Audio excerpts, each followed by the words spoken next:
Le revenu universel, est-ce une bonne idée? Le revenu universel consisterait à verser tous les mois une somme à chaque citoyen sans aucune condition. Cette somme serait cumulable avec d'autres revenus, comme les salaires.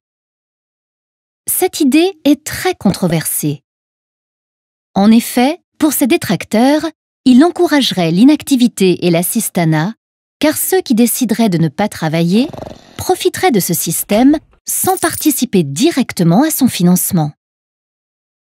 Pour ses partisans, il favoriserait l'égalité et la liberté des citoyens, car chacun recevrait le même montant et pourrait décider de travailler pour gagner davantage ou de ne pas travailler, ce qui permettrait par exemple de développer le bénévolat.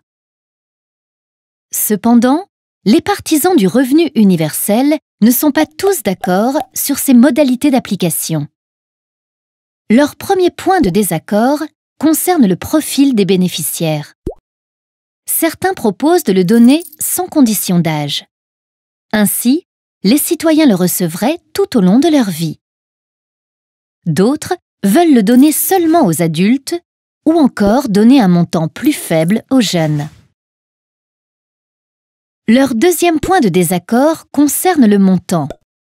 Certains souhaitent qu'il ne soit pas trop élevé, c'est-à-dire autour de 500 €, comme le RSA actuel, pour ne pas encourager l'inactivité.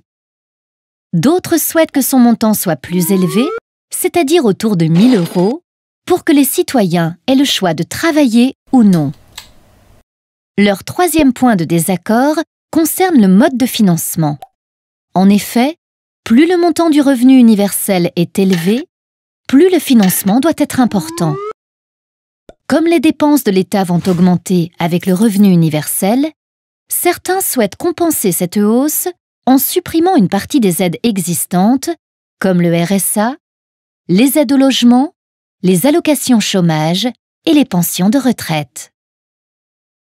D'autres souhaitent financer cette augmentation en augmentant l'impôt sur le revenu ou en créant un nouvel impôt sur les transactions financières qui taxerait les ventes d'actions en bourse. Leur quatrième point de désaccord concerne les conséquences sur le marché du travail. Certains pensent que la mise en place du revenu universel doit s'accompagner de la suppression du salaire minimum. Ainsi, les employeurs pourraient moins rémunérer les emplois peu qualifiés, car ils considéreraient que l'État prend en charge une partie des salaires. Pour les autres, le revenu universel doit s'ajouter au salaire minimum afin d'augmenter le pouvoir d'achat. L'idée d'instaurer un revenu universel revient souvent dans les débats politiques. En Finlande, par exemple, un revenu de base de 800 € par habitant pourrait être instauré en 2017.